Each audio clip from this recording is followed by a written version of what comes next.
Welcome to today's Daily Walk in Wisdom. We're in Ecclesiastes, chapter 6. We're going to do the whole chapter in one motion. Read it all for yourself. I'll be taking us through the main points. I've seen another evil under the sun that's common among men. God gives some people wealth, honor, and everything they could ever want, but then he doesn't give them the chance to enjoy these things, and someone else enjoys them instead. This is vanity and cause for distress. A man may have 100 children, yet however many they may be, if his soul is not satisfied, and he's not respected, and can't be given a proper burial and be laid in the rest of the sepulchre of his fathers, then I say, better the unborn child than he, for the unborn child has more rest and is better off than he, even if the other man lives 1,000 years twice over. All the labor of a man is for his own self-interest, and yet the desire of his soul is not satisfied. What do the poor gain by knowing how to conduct themselves before others? Better what the eye sees than the roving of the appetite. Everything has already been decided. It was known long ago what each person would be, so there's no use arguing with God about your destiny. The more the words, the less the meaning. Who knows what is best for us?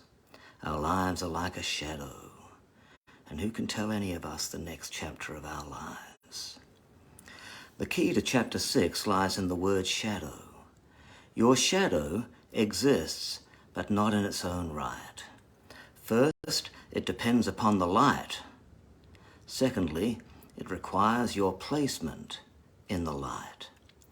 The teacher is telling us that the way we situate ourselves in the world causes us to be more like a shadow than anything substantial. Instead of us casting a shadow, we become the shadow. Descartes, he said, I think, therefore I am. Blaise Pascal said, I am, therefore I think. But God says, because I am, you will be. Nobody has autonomous existence. We're all dependent upon God's determination that we shall be. Anything less than total reliance upon God for everything from mere existence to your ultimate destiny is the life of a shadow. Solomon is saying, what's the point of a shadow having wealth and everything you could ever want? Everybody in the world is honoring shadows. What's the point of that? What's the point of a shadow giving birth to 100 children? Your soul isn't going to be satisfied with 100 little shadows running around your legs? What's the point of your shadow being buried whilst the real you never got to rest with your fathers? What's the point in a shadow living for 2,000 years? Then, for the second time in Ecclesiastes, we're told something that if we see it in the counsel of God, it will bring some comfort to those who've lost a child. We're told that the baby who goes straight to heaven is better off than someone who might live and have everything they want in life. How about that? Why could a child that goes straight to heaven, doesn't even have opportunity to play with their toys here on earth? Why would a child that goes straight to heaven be better off than somebody that has everything they could possibly want? It's because that child will not face the suffering that comes through being born into a world that is fallen. So this knowledge in no way pacifies the suffering of grieving parents. How can you do that? But it does provide comfort in the knowledge that they're better off than were they to live a long life. Then it says, all the labor of a man is for his own self-interest, yet your soul isn't satisfied. It's your shadow self that is consumed with self-interest. The soul that is born again lives in the substantial life of God's interests.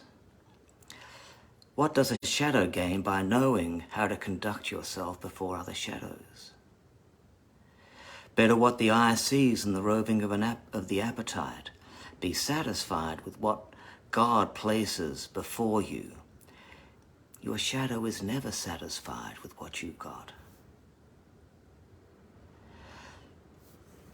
The more the words, the less the meaning. In other words, the less said, the better.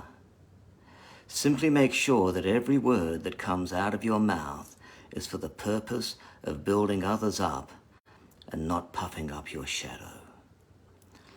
Then it says, who knows what is best for us? You don't have God's perspective. On your own life, you don't have God's perspective. So what you think might work out well may end in disaster. Leave your life in God's hands. Shadows are always trying to figure out what the best course for their life is going to be, but that just ends up in more of a shadow, casting a longer shadow. Then it says, who can tell anyone the next chapter of our lives? God alone knows what is to come, and therefore he is the one that can pull everything together to bring about your destiny. You want to make sure that you enter the future that God is preparing for you. And don't allow your shadow, your insubstantial self, to try to make something of your life and to hold on to, with your fingertips to the life that you're trying to create for yourself. God knows the next chapter of your life, and from God's perspective, it's good. It's a good chapter for your life. So allow God to bring you into it. So that's chapter 6 of Ecclesiastes. Think about it. To live a meaningful life, you must live a life of meaning. Your life must mean something, and for your life to mean something, it has to have purpose beyond shady self-gratification. For your life to really mean something, you've got to link yourself substantially to the God of all substance, the God who determines that your life shall be. God bless you. Looking forward to seeing you again tomorrow for some more wisdom from the book of Ecclesiastes.